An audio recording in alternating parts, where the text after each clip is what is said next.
السلام علیکم، آداب، نمستے، گڈ مارننگ ڈیئر اسٹوڈینٹس، کیسے ہیں آپ؟ ہم آپ کی خدمت میں ایک بار پھر سے حاضر ہیں اپنے ایک نئے موضوع کے ساتھ، جس کا عنوان ہے اردو ادب میں مرثیہ نگاری کا فن۔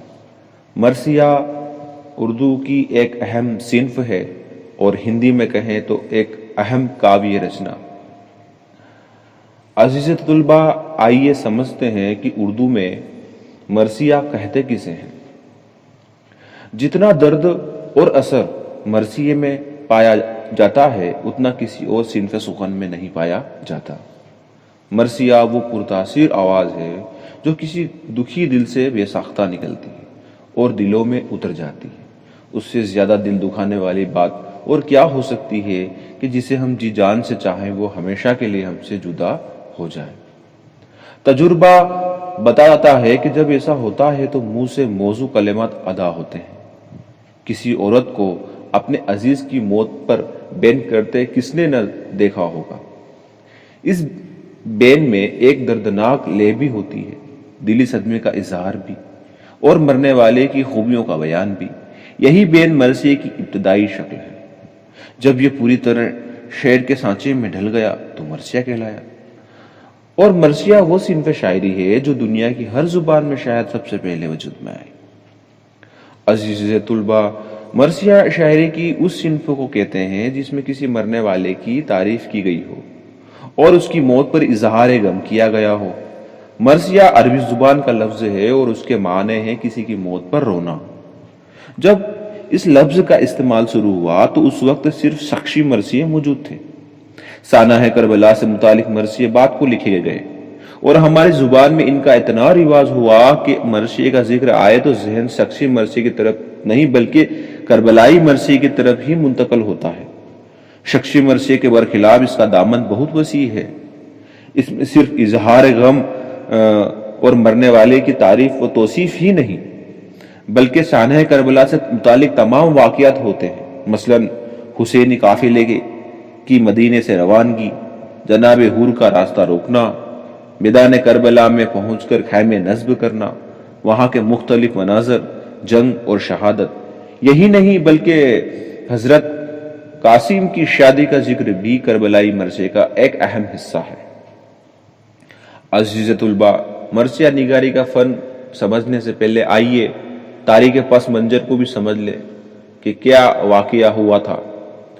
سرزمین کربلا پر رسول پاک صلی اللہ علیہ وسلم کے نواسے حضرت امام حسین اور ان کے عزیزوں اور رفیقوں نے اسلام کی سربلندی کے لیے اپنے خون سے تاریخ اسلام کا باب رقم کیا۔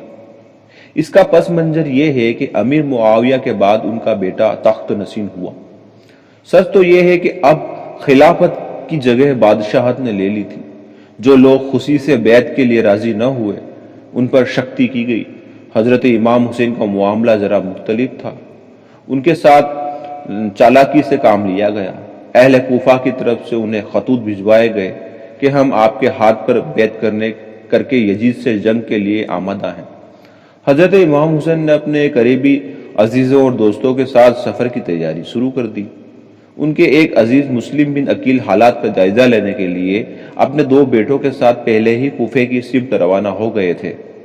حسینی قافلہ ابھی راستے میں ہی تھا کہ ان تینوں بے گناہوں کی شہادت کی خبر ملی، لیکن جناب امام نے سفر جاری رکھا۔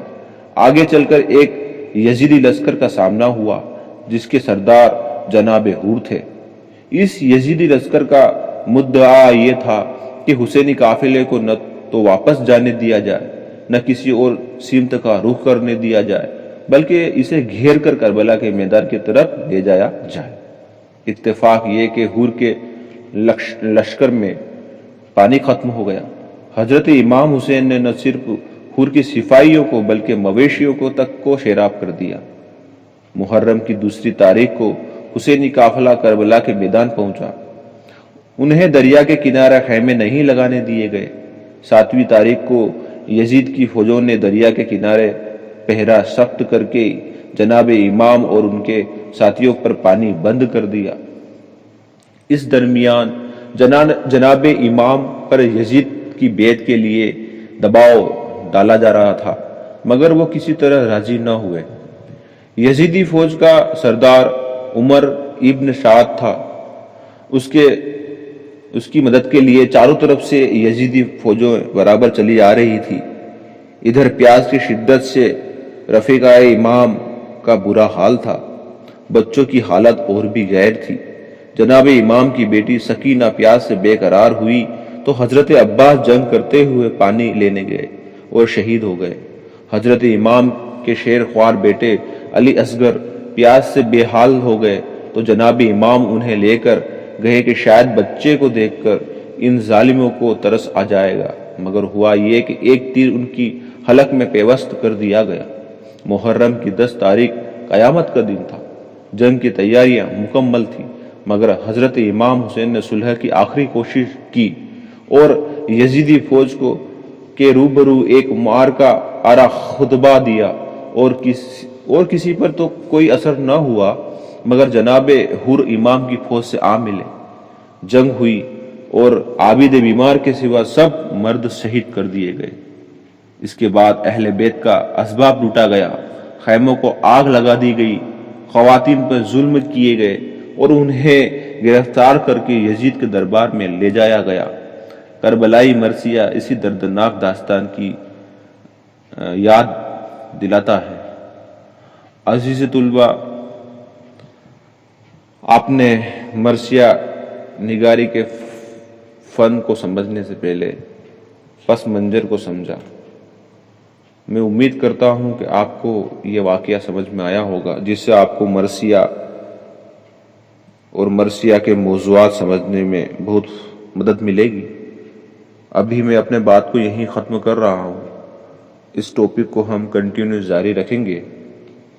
آپ سے گزارش ہے کہ آپ اپنی پڑھائی پہ برابر دھیان دیں، ادھر ادھر نہ جائیں، اور جن بیماریوں سے بھی ہمارا دیش گزر رہا ہے، ہمارے دیش کو لڑنے میں مدد کریں، خود بچیں، پریوار کو بچائیں، سماج کو بچائیں۔